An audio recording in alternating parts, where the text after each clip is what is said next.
हमने sir petition file किया कि साहब हम लोग काम कर रहे हैं, पिछले 10-20 साल से हम लोग काम कर रहे हैं, ये हमारी सैलरी इन्होंने बंद कर दी है। कोर्ट ने एक इंटरिम ऑर्डर किया कि भाई ये लोग काम कर रहे हैं तो इनकी सैलरी का पेमेंट करो आप, इसमें कोई बोलने के लिए। लेकिन क्या करें सर, अनफॉर्चुनेटली इस बात के लिए भी हमको कोर्ट में आना पड़ा कि साहब ये सैलरी नहीं दे रहे, सैलरी का डायरेक्शन कर दें। कोर्ट ने कहा सैलरी दो। अब इन्होंने एक बड़ा विचित्र सा इन्होंने लिखा है सर, मैं इसलिए कह रहा हूँ ताकि ये तैयार होकर आ जाए उस बात पर।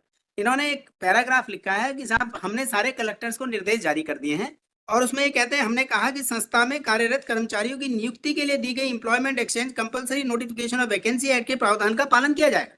ये बात कर रहे हैं कि अगर नियुक्ति जो है ये इसके तहत नियुक्ति होगी। हम नियुक्ति की हम तो 20 साल से काम करने वाले लोग हैं, सैलरी मांग रहे हैं, कहते हैं हम नियुक्ति के लिए हमने कलेक्टर को जारी कर दिया। कल एक चिट्ठी मैं अभी पेश करूंगा साहब उसको, कलेक्टर ने लिख दिया कि आपको सैलरी नहीं मिलेगी क्योंकि आपकी नियुक्तियां अवैध, 20 साल पुरानी नियुक्तियों को अवैध बता रहे। अब ये कौन सी बात है, 20-20 साल में आप कह रहे हो सर? हमारे पास जो स्कूल एजुकेशन विभाग है उसके पास ये पावर है नहीं।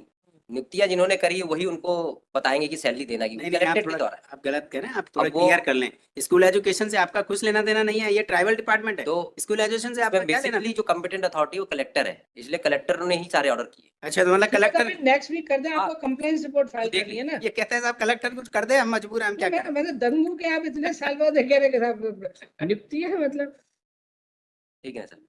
कौन है आपके करंट चाचा चौधरी, कौन है आपके? है कुछ तो रहते।